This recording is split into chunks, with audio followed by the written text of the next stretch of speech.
Landcruiser from Australia, dude.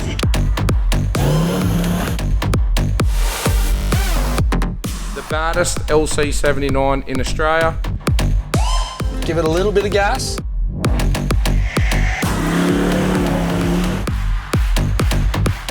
The most close build to my heart, something that's built Patriot campers. We met some amazing people during this build.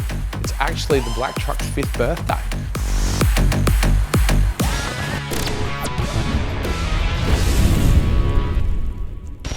What's up, guys? Welcome to another episode of Patriot Garage. Now, I'm going to get into something here today that is the most close build to my heart, something that's built Patriot campers, something that belongs to the entire family. And if you follow us, you're going to know exactly what I'm talking about. But before I do, we're going to make our way through. Look at what these guys have done to my trophy truck. Say what's up, Alex. What's up, guys? This is Alex, everybody. You've seen him in the last episode. Dave is down the back here. Dave, what are you doing? I'm labelling Dave, all these panels. Is this like the most exciting part of racing or not? This is just as exciting because we get to set it up so we know where everything is and how we like it when working on the car in pits. It is like full on, almost back to a bare chassis. We got parts being fabricated over in the United States. The whole rack is everything that's come off the trophy truck, and that's what goes into, I suppose, racing a trophy truck. The races are won in the shed, and you've seen that if you've watched the series. But now, let's get into it. Let's talk about my baby. She's starting to appear right beside me, the black truck.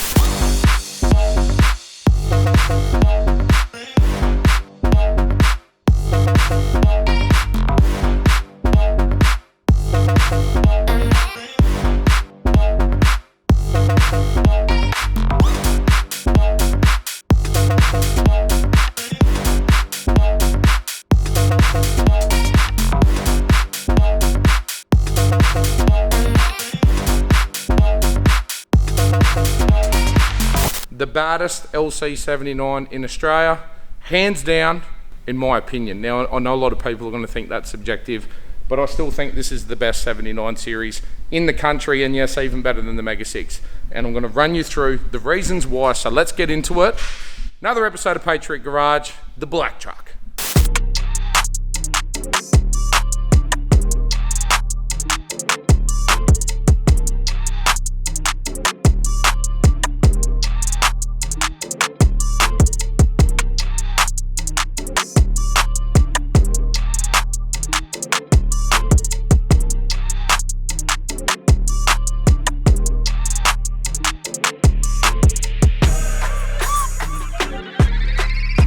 Actually the black truck's 5th birthday.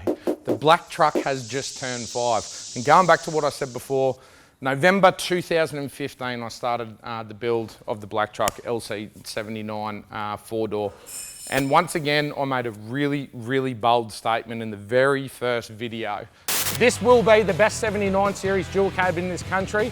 Make sure you watch all the videos and wait till you see this thing completed. Just put 300mm in the chassis of this brand new 79 series Toyota Landcruiser GXL with the factory lockers, V8 turbo diesel. So here's where it takes its most exciting turn.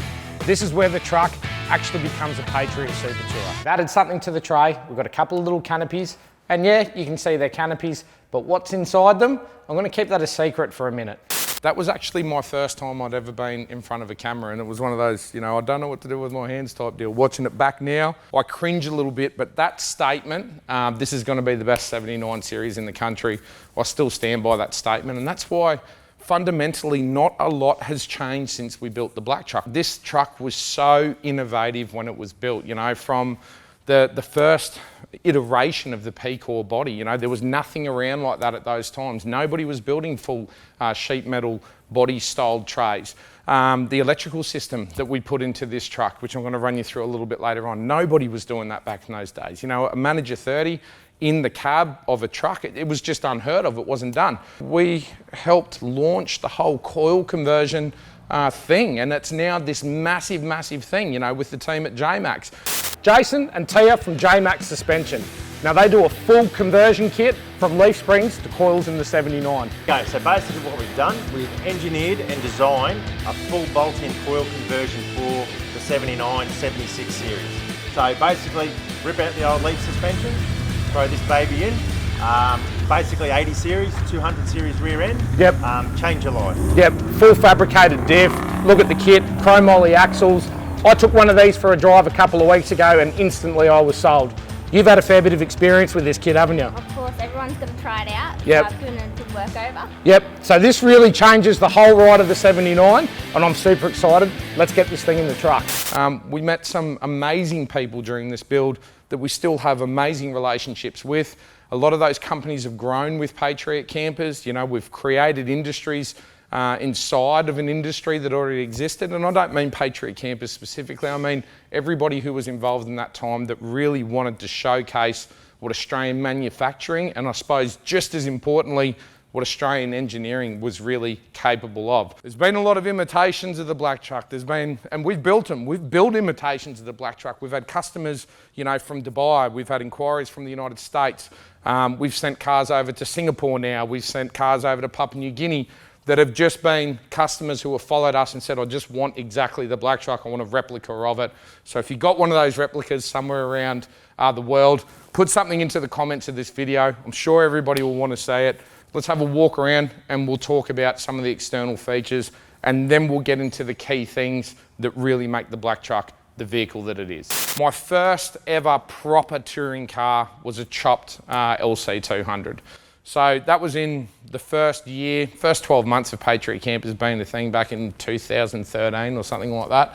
I built a steel tray for it, a conventional steel tray like you'd see on any tradies kind of ute. The car arrived, I was super excited. It arrived late on a Friday afternoon. I had this tray sitting there ready to go. At that time, I only had one engineer at Patriot Campers. We sat this steel tray onto the back of the Chop 200 series and we all stood back and looked at it and went, absolutely no way.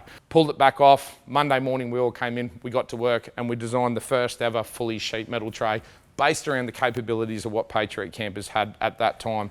Based off touring, we wanted water, we wanted storage, we wanted lockers, rear drawer, all the rest of it. And this is what we fundamentally came up with. We built pretty much exactly this tray. We put on the 200 series. I had that for about 12 months and then we developed 79 series trays for a couple of customers and that's where P-Core was born.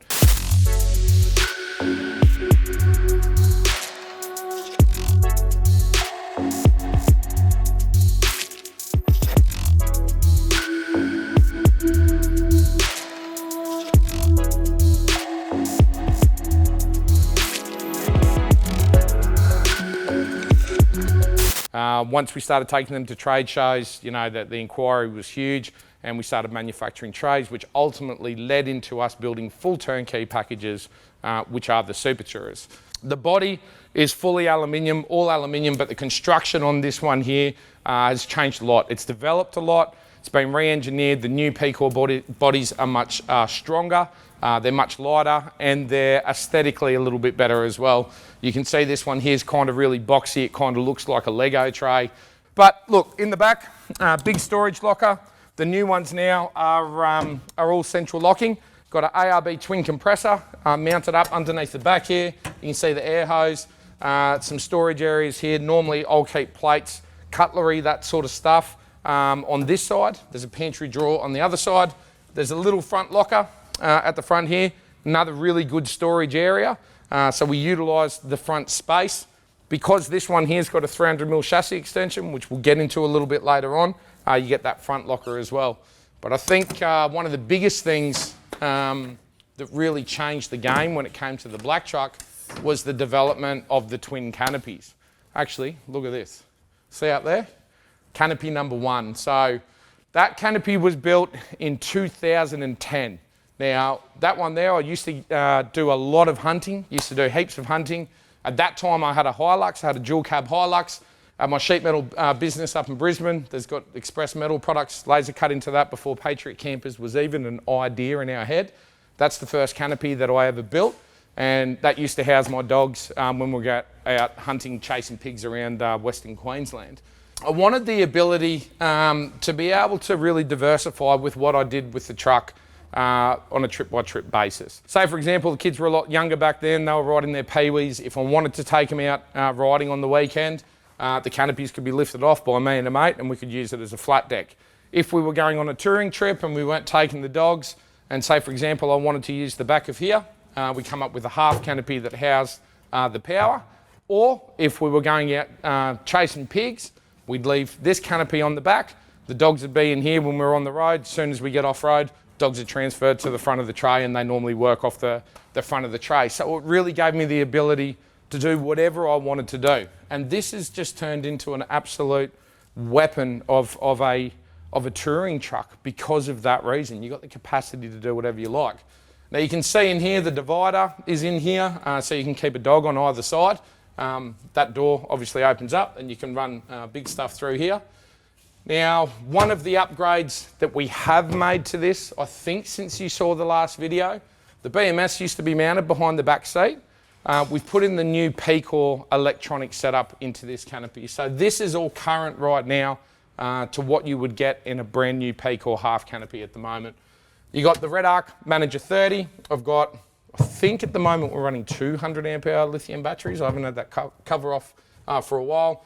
1000 watt inverter, all your 12 volt points, your breakers are all up the top, and your fuses are all in one location for anything that runs on the back of the vehicle. So we got LED lighting in there and the big pull out drawer for storage of whatever you actually need. The new P-Core trays have got integrated lighting and central locking. These were the lights that we originally, won't do that again. These are the lights that we originally put on them, big X-ray lights on the side, and then you've got headboard lights and rear lights as well. Diesel filler is inside here now on the P-Core trays. It's on the side so we can make the headboards a little bit more universal. Coming around the back, the rear drawer. It's a big rear drawer here at the back. Again, every customer's different, house whatever you like. We've got our Lego truck style tail lights, which are all updated on the new P-Core canopies. Little bumpers, little fenders, which for me are perfect. We normally keep about 20 of these in stock, right? Just for the black truck. So if I run through them and I go through a lot of them, so we're doing something silly off-road, if we've got big articulation on the trailer, you'll bump that fender first. Realistically, it's 4 bolts and it comes straight off. You can put another one on. You can see the damage on these ones at the moment. Rear quarter, I'll probably go a little bit hard on it. But this is where all the testing comes from. And look, the shapes of all of the Patriot Campers products, aesthetically, they're designed to look a particular way. So for example, when we're out testing, you can see here, you can see this corner was constantly getting knocked and this toolbox has been replaced a few times. That's where the new shape of the P-Core rear toolboxes comes from. So when we bring that taper up, we've brought it up for a little bit more departure angle. And that is a constant evolution. Rear winch mount. At that time, when I built the truck, you know, rear winches were put on the back of vehicles, but there was no such thing as an integrated rear winch cradle, and that was something that we developed here. Very, very common now. A lot of other companies are doing it. Twin 35s on the back. We were running the truck on 37s for a little while. Queensland Transport didn't like that. So we ended up taking the 37s off. When we were back in the United States, we were running around on 37s. There's no regulations there. We had the wheels hanging out the guards. We could have run it on 40s if we wanted to. A lot more cool gear down here, but the coolest thing down here, this is where the black truck is. You know, I've offered to have the truck out here for SEMA. They wanted something different, so we gave it to them. The black truck has caused a massive commotion. They've never seen Landcruiser 79 series over here. Well, not many of them anyway. So this is something a little bit special, I think, for the whole of SEMA. The gearing in the truck was changed back in the United States as well. Can't remember off the top of my head. Maybe we'll put a little graphic down here or somewhere to show what diff gears that we're running. On the back of that though, one modification we have made that I've never spoken about, we have actually gone to the newer post-DPF 5-speed gearbox. So it's got a bit taller 5th gear, so we don't have as high revs on the highway, and obviously better fuel consumption. So this truck here is a pre-DPF. One of the reasons why it'll never be replaced. What we can do with this truck, the power we can get out of it, the sound we can get out of it. And we got that big advantage with tuning with a pre-DPF car. You know, all the newer vehicles now with the DPF, it is highly illegal to remove the DPF system. So it's a big advantage of the 2015 and earlier model 79s.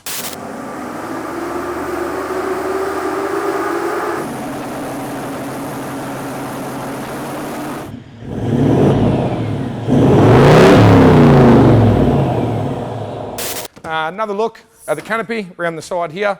I've got these canvas MSA covers, a few bits and pieces in here. You can see the truck's pretty empty at the moment. And we've got a Deadening fridge. So 65 litre will fit into this slide in the side of the half canopy.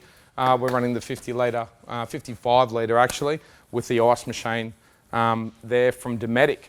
So that's about it for the body. At the moment, I've got a Darchie awning on top. Cool awning, very, very big awning. As you guys might know, the P-Core awnings are now a thing. They're out and about. That's something that we're going to change very soon. And I've still got the original James Baroud up on top. Now, moving up the side of the truck, the black wrap, as far as I know, I think it was the first black wrap 79 series. Obviously, I don't know every 79 series around. Again, set a trend that a lot of people have followed with the matte black 79 because, look, let's face it, they just look badass, you know, in matte black. This thing here, that was probably the best moment of my career. I'd have to say the best moment of my career ever was when this happened. Let's go back and take a quick look at that. Guys, Justin and Sarah here from Patriot Campers. Well, babe, where are we? Las Vegas.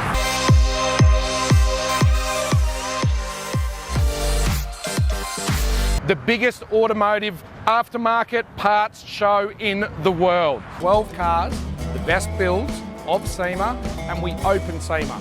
They took me in behind police escort on motorcycles, rolled me down the strip. The Landcruiser from Australia, dude. Opening SEMA. Are you kidding me or what? So opening SEMA was, well, look, I still get goosebumps when I think about it, to be honest with you. It was just an amazing thing when the organisers of SEMA heard that the truck was coming. You know, we got invited to that, and that is just the absolute pinnacle of my career. To be recognised, a company from Australia, to open an event like SEMA was just absolutely amazing. They rolled out the red carpet, and it was just, yeah, one of the best things we've ever done. So the matte black wrapper's on there. We've got the Patriot Campers decals. You know, that's part of the look of the black truck. And guys, if you're gonna repost photos of the black truck, don't Photoshop out the Patriot Campers logo. Yeah? So if you're watching this video and you're one of those guys that just likes to look at the black truck and wants to use it somewhere, fine, use it. But don't Photoshop out the logo, all right? Please. On the side steps, this was a product that we developed just to give a little bit more flair, I suppose, to your standard sort of bar work. Going back to the original build, and I still got to say, you know, like a massive thank you to the team at the time at TJM who gave me the keys to the warehouse. You know, they gave me the faith when I said, look, I'm going to build the Bata 79. There was no questions. They opened the warehouse. And if we go back to that video and have a look at that, that was like kid in a candy shop. I'm at TJM head office. They've given me the full run of the warehouse. I can grab whatever gear I like. This is going to be some fun. Super Tourer needs one in the front, one in the back. Wouldn't go anywhere without these ones.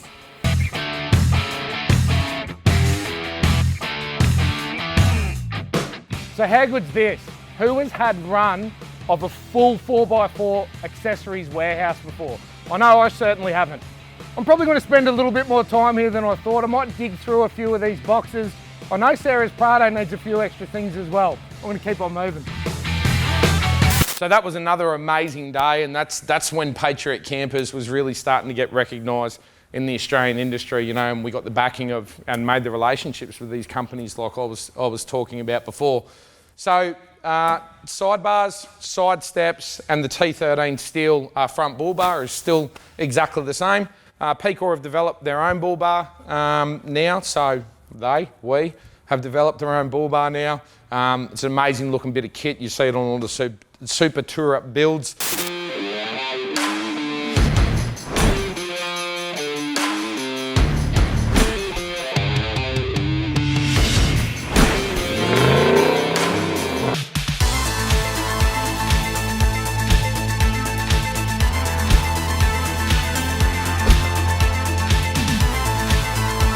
But getting back to leaving this vehicle alone, that's the way that we want it done. And like I said before, a couple of things have changed. The most obvious is definitely going to be the wheels.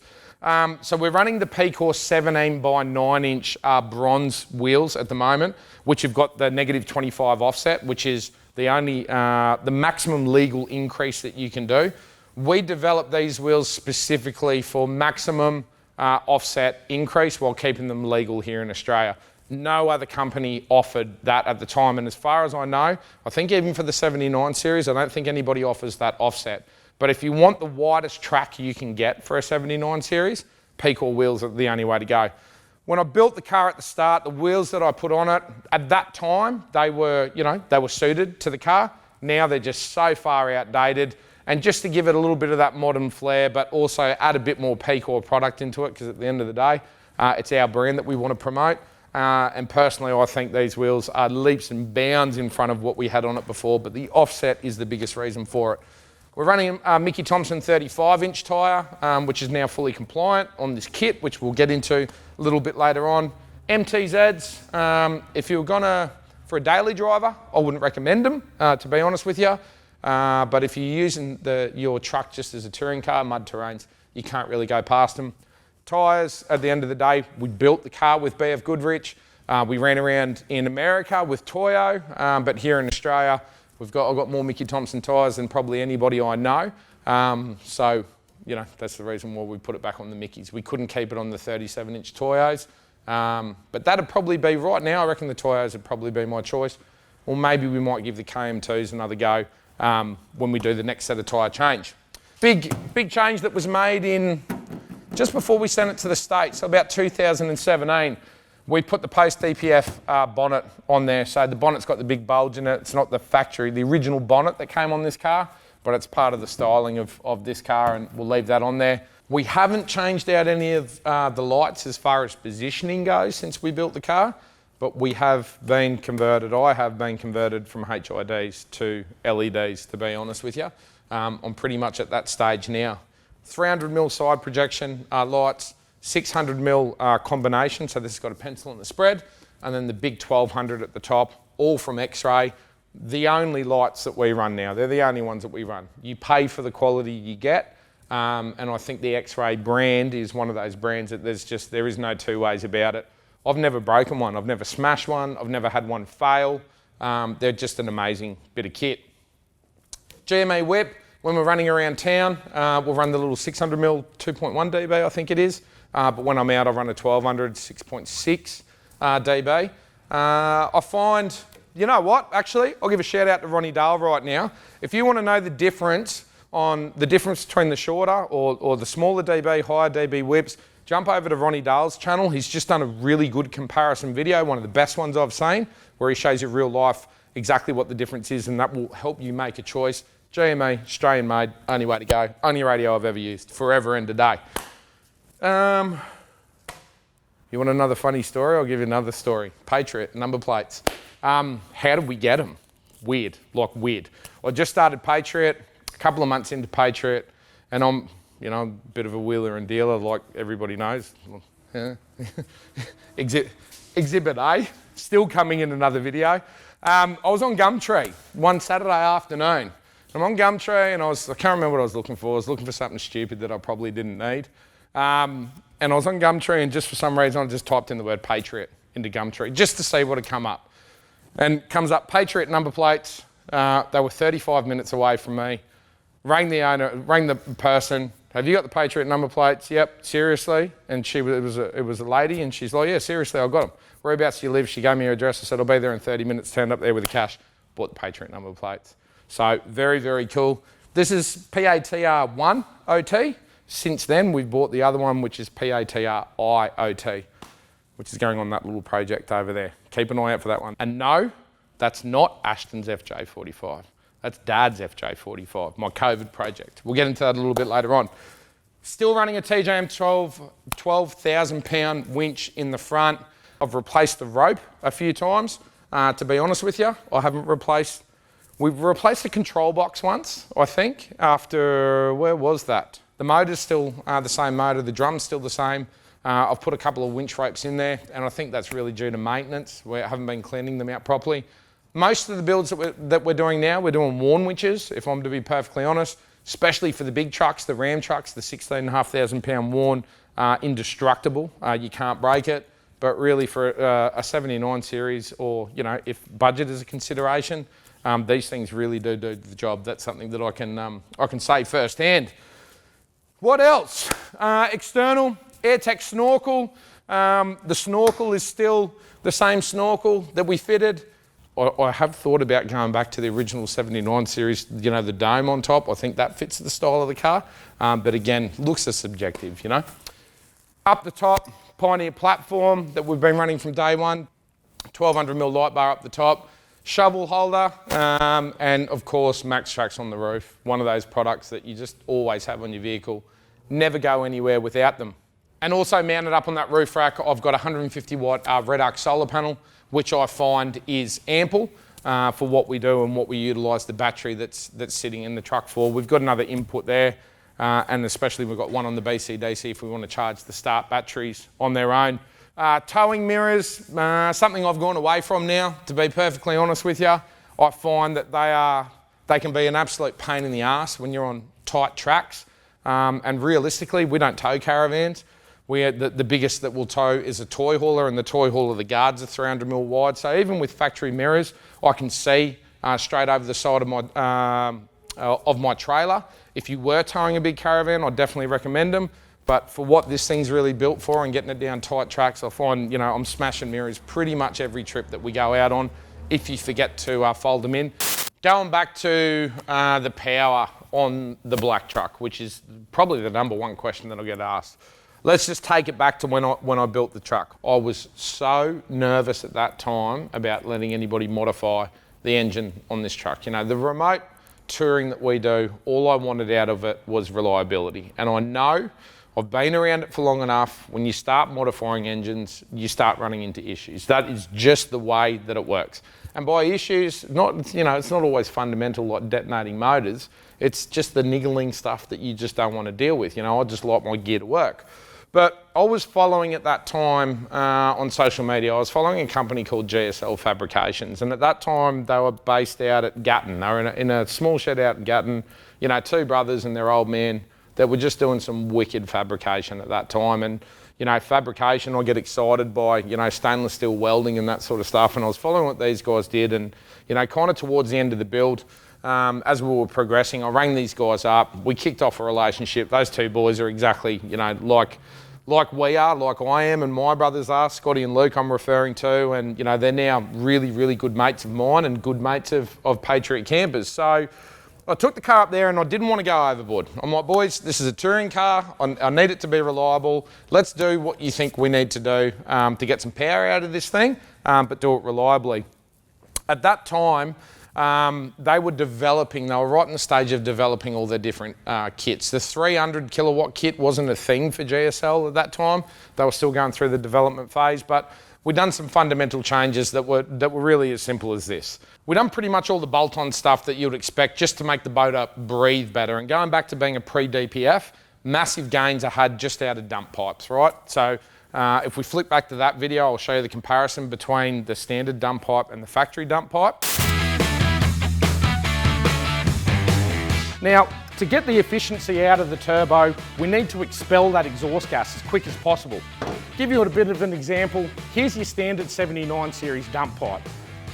This is the dump pipe that we fitted onto the truck. You can see the difference. So obviously the exhaust flow, getting that gas to escape from the vehicle, it's going to be a lot easier. Now we've also changed in there the crossover pipe as well. This is the one that the boys from GSL make up. This is a 2-inch unit which replaces the factory 1.5 inch.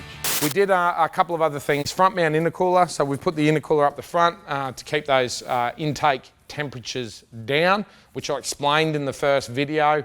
The purpose of a front mount intercooler, the reason that you want to do that is you want to cool that inlet air that's going directly into the motor in through that plenum or intake manifold that the boys have custom fabricated. The reason you want to cool it down is the air becomes denser and it holds more fuel, spark, bigger bang, right? So more power. What we did at that time as well, the guys were playing around with HKS FCON computers, and I was very, very familiar with them from all my import kind of mucking around with 4-cylinder cars. So they ended up putting in 2 FCON computers because there's only 4 channels, V8, needed 2 of those things. And the reliability out of this car, it was about 3 years that I had this vehicle before it went back to GSL just for a checkup. Now, the power went from, we rolled it up on the dyno when we first built it. It was at 100 kilowatts at the rear wheels. When the boys were done, it was 180 kilowatts at the rear wheels. And about 12 months ago, I sent the car back up to them. They've done a lot of development work with remapping the factory ECU. We got rid of the HKS computers. The reason for that, actually, going back a step, when we first built this vehicle, the electrical system that we put through this vehicle was nowhere near the standard of what Patriot Campers knows and engineers today. So we had a lot of harnesses that were spliced into and relays not in the right spot, and fuses, you know, were kind of all around the truck, and it was really upsetting me every time I went on a trip and something went wrong, just diagnosing it. So we went back about 12 months ago, we pulled the whole electrical harness out of this car and we put in a brand new electrical harness from Pecor that we put in all our Super Tourers. So at that time we made the decision, get rid of the HKS computers, even though they were causing us no issues. Went with the factory remap, and the boys got 220 kilowatts at the back wheels out of it. So they improved another 40 kilowatts just through the tuning and what they'd developed and what they'd learnt over the years since we originally built the truck. So to sum it all up, right now, it's making about 300 horsepower, 220 kilowatts at the back wheels, and this thing absolutely screams, and it does it all day, every day, in any weather condition. You look at where we've taken this car, across the Simpson Desert, up to Cape York, up to a 13,000 peak in Array in Colorado, right across America, same tune, and no issues mechanically whatsoever. At that time, what we did do is we did a clutch upgrade, MPC clutch upgrade. We've done a bit of development work with the guys at GSL as they've developed clutches. We keep refitting them and testing them and giving them our feedback. I think at the moment we're running about an 1,800 pound clamping pressure clutch. Pedal feels amazing, and the thing just drives absolutely unreal. So there's a big plug for GSL, two really good mates of mine, but the people I trust. As far as I'm concerned, 79 series tuning in this country, in Australia, there is nowhere else that you would send a 79 series Landcruiser. That's about it for the engine. Where do we go from here? Let's talk about what this thing's all riding on, what's sitting underneath. All new episodes of Patriot Games are streaming now on YouTube. To celebrate, we're giving our subscribers the chance to win this Get Lost package worth over $170,000, which will transform your new daily driver into a fully kitted out campsite on demand. We've taken an all-new Isuzu D-Max with a 3-litre turbo diesel engine and 3.5 tonne towing and given it the Patriot Games treatment, equipping it with more power for off-the-grid adventures, more vision with a suite of LED lighting, more connection with an impressive radio platform, more carrying capacity with a Pecor tray. Pair that with the Patriot Campers X1N, your complete base camp station with the best off-road towing technology, plenty of storage, a fully equipped camping kitchen, and more. Plus, receive a brand new Polaris Ranger 150 and loads of camping gear and accessories so you can get lost in style. Entries close June 30, 2021. Enter online now at patriotgames.tv. Now, this is just to give a better view on what's sitting underneath the black truck. I don't care what anybody says, 79s do not flex. That's just not what they're all about. When they do start to flex, they roll. That's what 79s do. Okay, stop. Stop. Stop there. Now you want to go right hand down. Go right hand down. First day out, I just know what Right hand down. Keep it coming. That's it, keep it coming. There you go. Okay, driver. Yeah, boy. Well done. Stop there. Let's have a breather. For me personally, the 79 series is a touring car, and it is the most basic touring vehicle that you can buy brand new off the showroom floor. Hate mail is going to stream through after that, but I can say that because I've built two of the baddest 79s, I think, in the world. But look, here's the thing, right? The amount of money that you pour into a 79, and last night I was watching some videos to get a little bit of, just to recap what I was going to talk about today, some of the old videos from Patriot. The last video I put up, some of the comments that come through about the amount of money that's been spent on this truck, and you know, from haters and guys that were genuinely interested. I'm going to say, would I do this again? Probably not, yeah? The 79 series, it is such a basic car. It is a farm car. That is what they are designed for, and that is why they are so popular in Australia and right around the world. In their basic form, you know, for running around out west for all the farmers, you just can't get anything better because they are so basic. If you're looking for comfort, if you're looking for something off the showroom floor that can go out and do everything that you want it to do without spending exuberant amounts of money, the 79's just not it's not the platform, it's not the truck. If you are into modifying cars and you come from that background and you love making something your own, that is the perfect platform. But going back to what I just said, I'll clarify what I mean by that. To get this truck to this condition that you see here with this sort of gear fitted, you're gonna be talking around $250,000. Yeah, it's about 250,000 Australian dollars with all of the accessories that you see fitted on here. And don't hate on me for that I'm some sort of capitalist that just loves spending money for the sake of spending money. This is what you pay for. You know, you pay for the best products, you pay for the Australian engineering, and you pay for the reliability that you can get by putting these packages together. But it's so easy to stuff it up. And we see it here every day at Patriot, from customers that have been around 10 different shops to get their 79 series built, and they just turn into an absolute mess that are just caused by problems. So if you're gonna be building a 79 series, watch all the videos, take the advice of the companies around, and I'm not saying particularly you have to go with everything that what we've done to this vehicle, but you've got to get the bigger picture and you need to know what you want out of the vehicle and what the end result is going to be. So there's a really hot tip. If you're not interested, you just want a touring car that you can put some suspension and wheels on and go up to Cape York, 79 series is not for you. But if you want to have a hell of a good time building something that's specifically yours, this is the Jeep of Australia. You know, what is available for the Jeep market in the United States, where you can turn a Jeep into whatever you like, whatever vehicle style that you like, that is what the 79 represents right here in Australia. A bit of advice there from somebody who does this every day. We build 79s here every single day. Now, I'm gonna lift the back up. Sorry, getting back to what I was doing. I'm just gonna lift the back up. You will see a little bit of flex in there, but I'm gonna give you a good look in what's happened underneath the chassis of the black truck. All right, going up.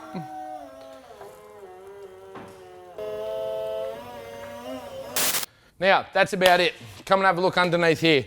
So you can see, look, like I said before, the flex on this thing is nothing compared to a factory 79 series because of one of the biggest modifications that we've made on the car, which is converting it from leaf spring to coil springs. Before I get underneath it, it does have a 300mm chassis extension in it as well. 79 series love to pick up the front wheels. That is what they are notorious for, but also the increase in wheelbase for touring, when you get on the corrugations out west, being a little bit longer than 90% of things or other vehicles that are out there on those corrugations means that you're riding in a different geometry spot to the corrugations, which makes for a much smoother ride. When I was building the car, I first installed ARB BP51s. At that point in time, the BP51s I considered to be the best shock on the market. Okay, so the boys have got the truck inside on the hoist and fitting what I consider to be probably the most important aspect of the build of this truck, the suspension. These things are an internal bypass and remote reservoir shock. Really excited about the suspension in this stuff. We're doing the full kit as well. Really can't wait to see how this thing rides. For the leaf sprung 79. Now I drove a couple of them prior to putting the BP51s in, and the ride on the leafs was absolutely amazing. They've done an amazing job with those BP51s. So I put that product in. But after we fitted that, very shortly after, I got a couple of phone calls from a guy called Jason. Now, Jason had just started this company called Jmx, and he was developing a coil conversion kit for the 79 series, and he'd been working on that for a pretty long period of time. He made 2 or 3 inquiries to Patriot, and to be honest with you, at the start, I kind of fobbed it off. Like, mate, I'm not going down that path. Again, going back to the whole reliability thing, I don't want to chop the back off my car or convert it from leaf springs or whatever. One day he just turned up here at the factory. I was at my office. I think one of the girls came out and said, there's a guy, Jason from Jmx here. I said, look, guys made the effort to come down here. Let's go and have a look. We jumped in his coil converted 79 series, which must have been maybe his first or second generation, I'm not sure. And we went for a drive. We drove down the side driveway of Patriot campers, and we just hit the council crossover, the gutter out the front. And hand on heart, I said to him, mate, sold. When can I get one of these kits? And he started laughing, and he goes, let's just go for a drive. I'd driven this thing around during the build process the weeks prior, and the difference straight away in that coil conversion kit was just amazing. We went for a lap around the block, and I'm like, mate, just get one down to me. Let's get one down and get it fitted. Sure enough, it wouldn't have even been 2 weeks after that. He turned up here with Tia, and we installed that coil conversion kit, and probably one of the best modifications, not probably, the best modification that I think that we did at that time. Jason and Tia from Jmx, they do a full coil conversion kit for the LC79 to get away from the leaf springs. Good thing with these is, if you want to update your car, the kit could come out, you can put your leaf springs back in, take the kit with you to your next truck if you wanted to. Mate, awesome bit of kit. 79 series coil conversions were not a thing back then. It wasn't something that anybody was doing, and you saw them around at a couple of the trade shows, and it was just kind of, you know, mind-blown stuff. But I think everybody had that, what would you say? Everybody was so nervous about whether this thing was going to be reliable or not. The kilometres that we've done in this thing, what we have put this thing through, that kit, what he developed and engineered underneath the back of this car is nothing short of spectacular when it comes to Australian ingenuity. Something so left field, something that nobody was doing in the world that I was aware of, and he's just built this amazing business around it. Now he offers multiple coil conversions. So you can go a 3.8 tonne, 4.2 tonne, 4.5 tonne, or a 4495 tonne GVM kit on the 79 series direct from Jmx. Your 4.5 tonne is a complete chassis replacement. The chassis extension on this one here was done up in Brisbane, and then we bolted the coil conversion in. First generation was 3.8 tonne. We're now sitting at a 4.2 tonne kit with a 35-inch compliance. For the guys that don't know, the track on the 79 series from front to back is different from factory. Now, what you get with the Jmx coil conversion, there's two ways of doing it. Like I said, you can do it as a bolting conversion, a bolting kit, which if you're mechanically savvy, you can do it with a couple of mates over the weekend. I wouldn't recommend that. I think you should go to one of the Jmx approved fitters to get that done. But you get a fabricated rear housing, still uses the factory centre, but you get axles that come with it as well, so upgraded axles there. And you'll get an extension on the tail shaft. We're running a single piece tail shaft in here. I don't know whether he's doing two pieces anymore on the chassis extensions, but the single, look, you've got to watch out for your ramp over angle with the chassis extension and the 300mm longer drive shaft. I have dinged up a couple of drive shafts and they throw off balance. You'll know straight away when you do it, so just keep an eye out for that. But an amazing piece of Australian engineering and the biggest change that you could make to a 79 series. But this kind of comes back to what I said before. You've got to throw a lot of money at a 79 to get it to this standard. Have a look at their websites. I won't quote any prices here because I don't know the retail prices on them, but it's a fair investment, but an investment that I think is definitely worth it if this is going to be your main touring vehicle. 180 litre rear tank. We've got an auxiliary tank at the front. Again, from memory, I think we're holding about 260 litres of diesel. The last time I took it out was that competition between my two boys, Ashton in his new FJ45 and Christian in the black truck, which was one of the best weekends that we've ever had with the black truck. Suspension, come back up because my legs are killing me. Suspension, at the moment right now, we're running Ironman Foam Cell Pros. In the black truck, suspension is something that we've changed a lot. From BP 51s, we've had TJM XGS in here, we've had a full levels kit in here.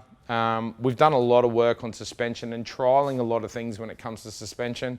We've kind of settled right now on the Foam Cell Pros.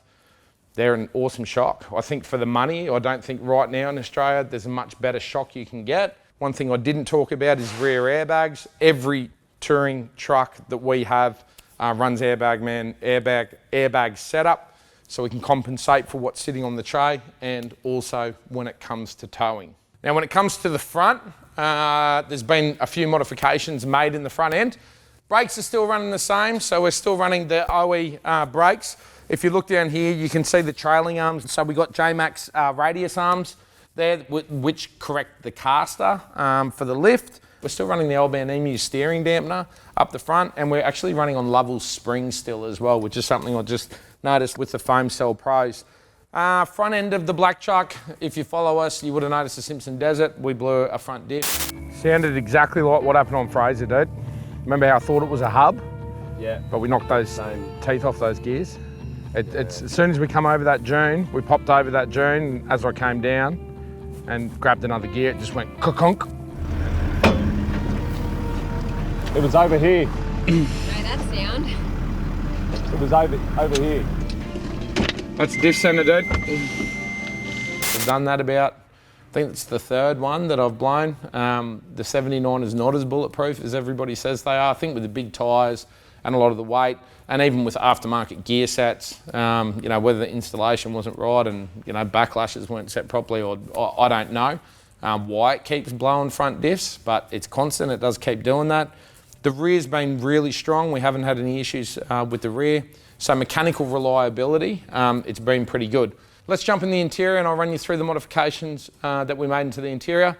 And then at the end of this video, I've got a bit of a surprise for everyone. We might have a sit down and have a talk about, you know, some other things related to the black truck. Out of all the vehicles that we've built and all the ones that we have on Patriot Games, this is probably the most, not probably, this is the most highly modified interior that we have out of all of our trucks. Liar! And again, it gets back to, look, from factory, they're just not a comfortable car. They are a farm truck. You know, if you buy one in its base form, like you buy a like a Workmate, say for example, you get wind-up windows, you get vinyl floors, vinyl seats. Actually, you get cloth seats now. But even with the GXL, so when you buy a GXL 79 series, the number one reason that you buy a GXL is you get the factory electric lockers, which are awesome, but you get power windows as well. Air conditioning is still an option in the 79 series. Do you believe that? In this day and age, AC is an option. So, I mean, that really tells you what Toyota considers the 79 series is all about. But that's what it is. The things you can't see, I'll probably start there. Sound deadening in the interior, a must-do with a 79 or a 76 series Landcruiser. You got to do the sound deadening. It takes out all of that drive noise, and especially considering that you're going to be using it as a touring vehicle. When you've got that wind, that road noise, you know, for thousands and thousands of kilometres, it takes a toll on you. You know, you really get fatigued by it. To be perfectly honest with you. So that's the first thing that you do. Center console is something I think that you have to do in a 79 series Landcruiser. The factory console kind of sits down here. You've got no armrests in a factory car. You're up on the steel up here, and you've got your other elbow, you know, down low, or it kind of floats around when you got a factory car. So a nice big padded center console. That's one of my must-dos in the 79 series as well. Rip out the factory stereo, throw that thing in the bin, burn it on a weekend barbecue because it's good for nothing. You have to put a good stereo system in it. Our family's very, very musical. It's all about the beats when we're touring, and something to keep you kind of entertained when you're on the road. That would be my top three. Now let's run through the other things that we've done inside this truck. We mounted a HEMA HN7 up the top here for navigation. These have been superseded by the HX1s. The HN7 still does the right thing. I've also got a reverse camera wired into this screen as well, so I can flick a reverse camera on. I can't see anything out the back because of the canopies, and we're always towing. I actually have two cameras on the back of the black truck. I have one mounted up high on the canopy so I can look over the trailer and see what the trailer's doing. And then I have one mounted in what you consider a factory position, which is down near your toe ball. We've got a bit of a mix of a stereo system in here. So we've got the Fusion head unit, which we use in all of our marine gear. Not specifically made for cars, but I really like the system. And then we've got Alpine amps. The speakers we actually just replaced. Audison. We ended up putting in Audison speakers. Unreal, amazing. The crew down here at Gold Coast Car Sound, I went and saw them. They said, guys, this is the right gear. We put them in. Alpine sub, Alpine amps. The system in this thing just pumps. It's clear. I've got tweeters mounted nice and high. So the system is really, really important to me. Brake controller is over on this side. Redarc Tow Pro, nothing else. We don't use any other brand of brake controller. as far as I'm concerned, that's the only brake control that exists around the world now. They're just an amazing bit of kit. Mounted to the top here, I've got a monster gauge from the ECU shop, so that gives me the ability to see any fault codes that may arise, but more importantly, give me the ability to clear fault codes if I need to, if I'm out remote. Up the top here, I've got a Redarc exhaust temperature and boost gauge. So the boost gauge, everything's preset. I can't manually adjust the boost. More indicative. Exhaust gauge though is pretty important for us. You know, we're always towing big things. We're loaded up at, 3.5 tons with the toy hauler, with the, the boat on the back and all that sort of stuff. So if I can keep an eye on the exhaust temperature, hopefully I can avoid an issue before it happens. Now, some other additions that we've got in here, Recaro seats, not a must have, but a very, very nice to have in the 79. The factory seats, again, they're rubbish as well. If you can afford it, if the budget permits, put in a good set of seats. Again, you want it to stay comfortable on those long touring trips. They really do help out with the fatigue. If you've got a crook back, you'll definitely need them because the factory seats are not very good. GME XRS, so this is one of the upgrades that we made when we first built the truck. We put in a standard GME radio. XRS didn't exist then. Since then, GME have completely reinvented the whole CB world. And again, another Australian company that has just changed the game forever when it comes to CB radios. I won't go into the details of XRS, but what it does give you the ability to do is keep an eye on your whole convoy, even when you're out of radio communication. Watch one of our loading up videos on what the XRS is all about, and I promise you, you will be converted. Manager 30 faceplate. So I've got a Manager 30 faceplate up here, which is connected to the BMS, the Redarc BMS in the back, controlling the battery, all the house power. I can see what's going on. I don't even need to get out of the car to check if solar's working, if the alternator's charging as we're moving along. And I think, like I mentioned before, we also have a BCDC, which is a Redarc battery charger in the engine bay that is driving the charge to both batteries. We have a dual battery setup. I do have a battery link switch here on the side as well. So if I ever drain the main battery, I just push that button there. You can actually hear that solenoid, hear that click. Hopefully you can hear that. That's the solenoid engaging both the batteries, so I've got double the cranking power there. Also comes in handy when you're winching and you start draining batteries down. Overhead console, for me, just look, not a must-have. Nice, another nice to have is something that you'd want to put in, gives you a lot of storage. For me personally, I'll put all my personal stuff up here, wallets, sunnies, all the rest of it, always know where it is. And then same on this side, I can house a little bit more gear. These are all of the switches that control all the external lights, airbags, air compressor, for the airbags. So you can see the control switch here. I've got two little buttons here. I can pump up my air on the fly. So if I get into different road conditions and depending on how I'm loaded, if I want a little bit more pressure in the back or if I want to drop a little bit more, or say for example, I'm backing up to hitch up a trailer, depending if I'm in the motion, I don't have to get out and wind up the jockey wheel. I can just drop the airbags, connect, hitch the thing up and lift it back up again and we're off. You'll see all over the top of here, this is a very, very American thing when it comes to the overlanding community. Patches in the United States are a massive, massive thing. And when we first, arrived in the US and everybody was like, you want a patch, you want a patch? And we're trying to figure out what we do with it. But we decided all of the patches from everybody that we met over there, everywhere that we went, every single one of these patches that you see over the roof means something to me and means something to Sarah, the amazing people that we met in our journey in the United States while the black truck was over there, and the friendships, I suppose, that we made from those guys in the US will kind of last forever. And they are, they're bringing Patriot campers, helping to bring Patriot campers globally. Look, the best thing in this interior is this little thing right here. So Super Tourer build 001. We did build a couple of vehicles prior to the black truck, but the black truck was the first vehicle where we came up with a concept for Super Tourer when we started getting that inquiry for people who wanted turnkey vehicles. So that's badge number 001, and this truck will always stay within the family, but we'll talk about that a little bit later on. That's it for the main cockpit. Let's jump into the back and I'll show you one of the downfalls of the 79, but I'll show you the gear that we've done behind the back seat. Good advantage of the Recaros is being able to fold them forward if you ever need to access behind the back seat. We've got a canvas seat cover on here. But when we first built the car, we had the BMS behind here and the spaghetti wiring going on everywhere, which is where we developed the full electrical system for the P-Core canopy. It keeps everything contained into the canopy. There's only one wire passing through the cab now or under the chassis, depending on how you wire it. So we've really cleaned up in the back seat. You can see all the sound deadening down in that corner there, and some cables running through all the RCAs and everything that's driving the stereo. This infill panel was designed, just to clean up the whole back. It's a little bit, a little bit rice boy with the changing colours and all the rest of it. I can't even remember how to change the colours, but there's a light switch down in here for it, so we can turn on and off. Let's see if we can, because there's a new switch. There you go. Look at that. That's like disco mode.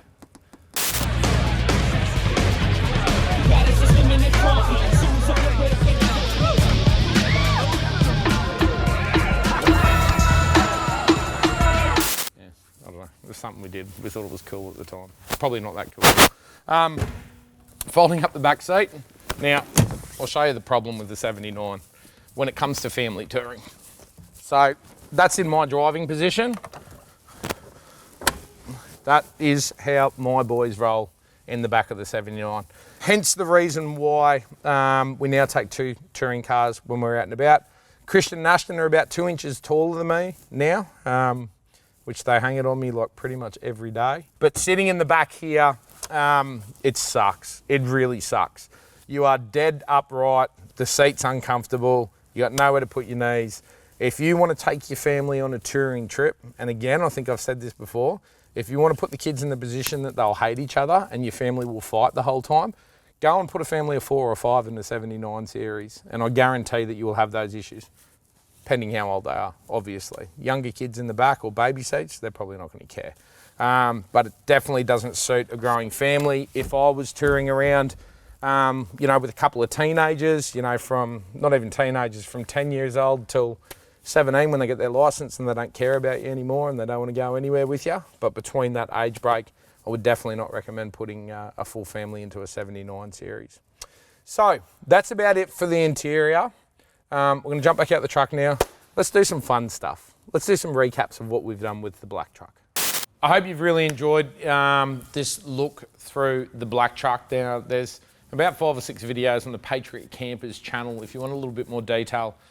You want to go back to where it was built. That guy that was a little bit younger back then with no beard, 0 camera skills and no editing skills. If you can actually make your way through those videos, they're pretty detailed as to how the black truck was built. And realistically, I think what the black truck represents, and it represents a lot of different things to a lot of different people, Words that probably come to mind when you describe the black truck would be, innovation, teamwork, family, bonding, success. We've built a Land Cruiser, and at the end of the day, we build Land Cruisers like a lot of people build Land Cruisers. But what it means to us personally, as a business, as a family, there is so much of our blood, sweat and tears in that truck. And that's what I'm going to lead into now, So what I'm going to do now, I'm going to run you through my top 5 best moments with the black truck. And coming in at number 5 was our trip in 2-wheel drive across the Simpson Desert. Air Creek is flooded with the most water this desert has seen in over 50 years. Back in the black truck, huh? Oh yeah, love this car. It's been a while. It's as soon as we come over that dune, we popped over that dune as I came down and grabbed another gear, it just went ka-conk. But just when I pulled up here, it did it again, but it was only really soft. The black truck can only be driven in rear-wheel drive, and the Simpson Desert is wet.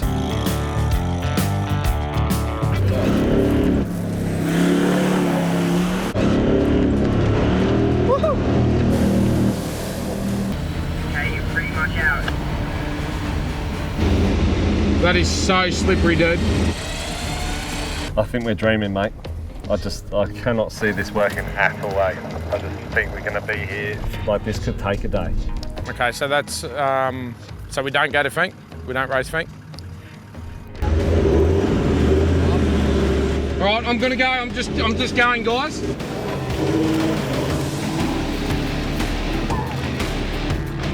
I think that trip there was probably one of the most testing trips that we've ever done as a group. You know, we were running on no sleep. We arrived into Birdsville, the things that happened off camera. We drove straight through the night. And when we jumped in that plane that morning, we hadn't slept for about 40 odd hours or something like that. But that was definitely a trialling trip. Now I'll lead into number 4. Number 4 for me, and this is going to surprise a lot of people because I know this is one of the reasons why you guys are going to know the black truck, because I'm sure you've seen this clip before, was definitely winching this whole program with that 3.5 ton trailer up Gunshot and then pulling the whole family up there in our very first ever season of Patriot Games, our first film trip ever, which was called To the Top. Let's have a flashback and have a look at that.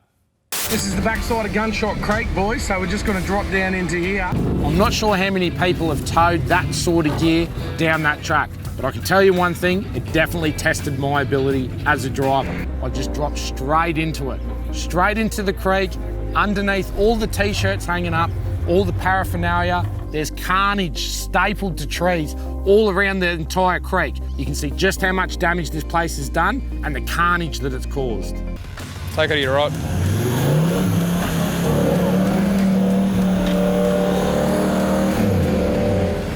Any right hand down you can give it would be helpful. How's that trailer looking, mate? Yep, let me get down there. Yeah, the back of the truck trays on the embankment now, eh? Mate, she's all right. She's just pulling some bank with her, but the trailer's holding up well.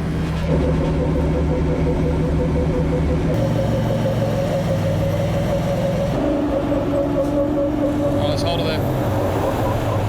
Hold her there, mate. Okay, put the brakes on, let a little bit of winch out. Let's see how the thing sits. No, it's not enough. It's too much of an angle. I do not want to see that hook come through the front window. Repeat, do not want to see the hook come through the front window. That would not be cool. I don't know how I would explain that one to Sarah. So I'll let the winch do some work. Oh, drive it, mate. Straight at me. Keep coming. We are out. We done Gunshot. We drove Gunshot with 6 ton. Mate, good job, dude. Well done. Thank you. Well done, mate. Good job. Awesome. Once again. Was that good or what? Give me 5. I think on that trip, the most impressed person out of the whole crew was definitely my old man. You know, my old man is the person who gave us the skills, me and all my brothers, the skills to be able to run businesses. But I think even prior to that, our introduction into sheet metal, and when I saw, you know, the look on my old man's face when he saw me and all the boys working together to get that thing up to Gunshot, you know, that was a pretty proud moment, I think, for the entire family. And I'm glad that we had cameras there to film it. We'll lead into the next one, number 3. This trip was an absolute emotional roller coaster when we sent the black truck over to the United States. But what really topped it for that trip was, you know, with 2 of my best mates in the US, Clay Croft from XO and Matt Green, our US distributor, driving our 3 trucks to a 13,000 foot summit in a ray. And that was, I don't even know what else to say. Let's let the footage do the talking. The legendary black truck takes on the snowy peaks of Colorado. It's getting a bit steeper up there, huh? It is a lot steeper. Oh, I got the view. Whoa.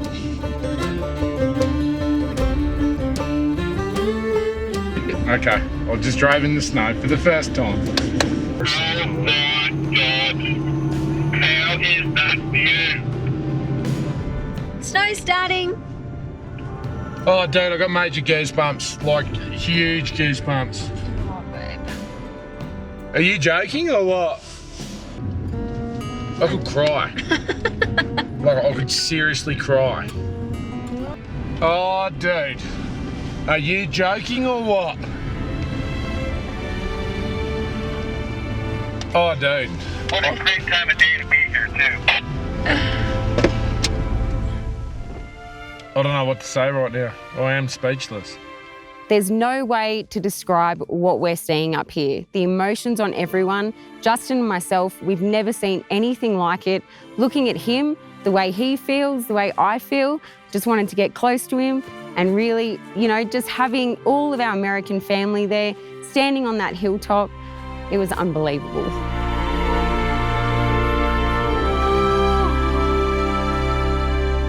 So that was season 2 of Patriot Games. You can go back through our playlist. You can watch that episode and watch what led up to the black truck making it to that 13,000 foot summit. Absolutely amazing trip, and one that we won't forget.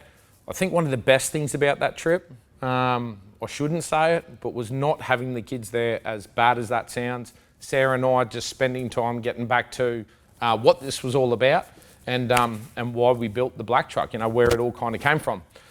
So I think that'll lead now into number 2, which actually happened on the same trip. Something that was unforeseen, something we didn't know what was going to happen. The black truck from a small company at that time in Australia, opening SEMA, is a moment, a highlight that I will never ever forget. Let's go back and have a look at that. Guys, Justin and Sarah here from Patriot Campers. Well, babe, where are we? Las Vegas.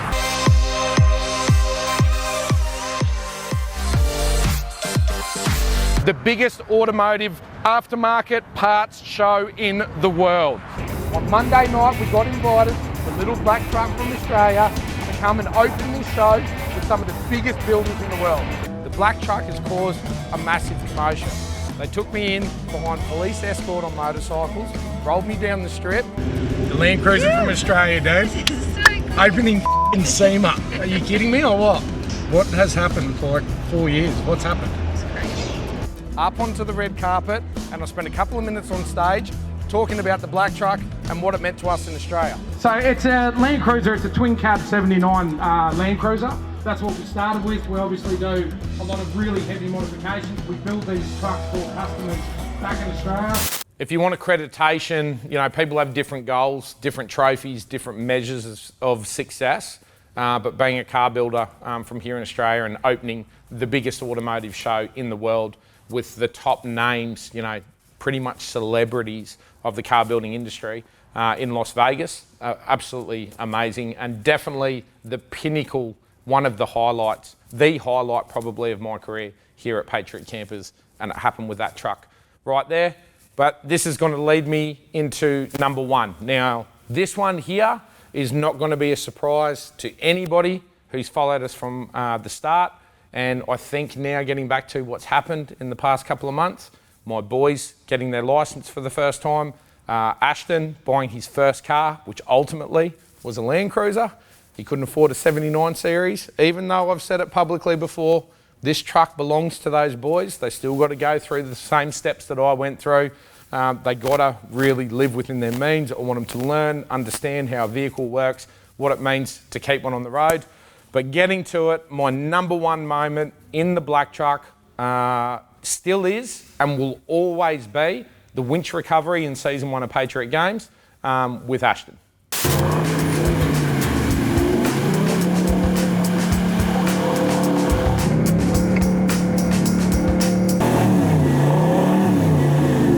I'm in the pass again, and I am over it. Now, Christian and Ashton, they drive the 79 and they've been driving my trucks around private property for a long time now.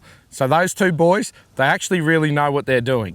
But this was the time for me to show my son something brand new. Now, Ash, seeing as we're on private property, mate, you're actually allowed to drive. Put your seatbelt on. So this is going to be your first winch recovery, buddy. Put your window up so you don't get coated in mud. Bit the aircon so we're nice and cool and relaxed. Yeah? Yeah. Keep your hat up, mate. Okay. So the opportunity was there. We had the thing in the hole, had all the gear out, plenty of people around, kept it nice and safe. We kept everybody away from the winch. I put Ashton in the driver's seat and there was no hesitation from him whatsoever.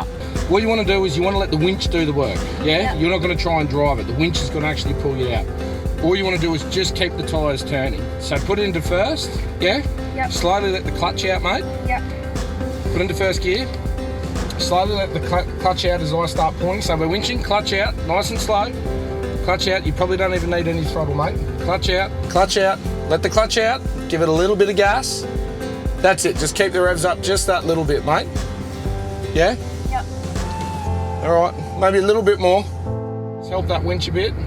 Back off the throttle, that's it. Just keep those wheels just turning, mate. And all we're doing is we're just kind of helping the winch, trying to get a little bit of momentum. The first one's to jump in, and there's no hesitation. If Dad can do it, I can do it. Okay, stop there, mate. Stop there, clutch in. Reposition that winch, okay?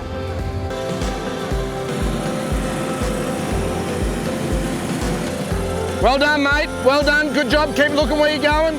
That's it, buddy. Bit to the left. Bit to the left. Get that trailer out of the mud. Keep going. Keep going. Keep going. Stop there, buddy. Stop there. Clutch in. Dude. Good drive. Yes. Well done, brother. That's your first recovery. Oh, your first winching session. Yep. There's going to be many of them to come. Well done, mate. Proud of you, buddy.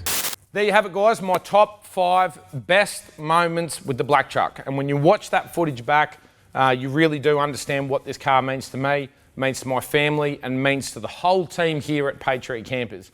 5 years ago, we had an idea to build a Landcruiser. That Landcruiser turned into a bit of a phenomenon in the industry, you know, for people who are keeping an eye on the Landcruiser world and right across the globe. This started everything when it came to the Super Tourers. It's been a massive piece of the puzzle in the success of Patriot Campers. And for that reason, when we threw it out to you guys 2 years ago, do we give the black truck an update? The answer was no. So this video, this episode of Patriot Garage, I want to say happy birthday to the black truck. Happy 5th birthday. We might come back at you in another 5 years. Hopefully when the boys get their license in 6 months' time, the car remains looking like it remains now, i.e. it doesn't end up in a scrapyard somewhere because they've done something silly and binned it in one of the tracks somewhere around Australia or hopefully around the world. We do have big plans for this car in the up and coming seasons of Patriot Games. And when the COVID handcuffs are off around the world, we have some big plans for some international destinations for the black truck. Keep an eye out for it. Watch it on social media. Thanks for watching, guys. Stay tuned for the next episode of Patriot Garage.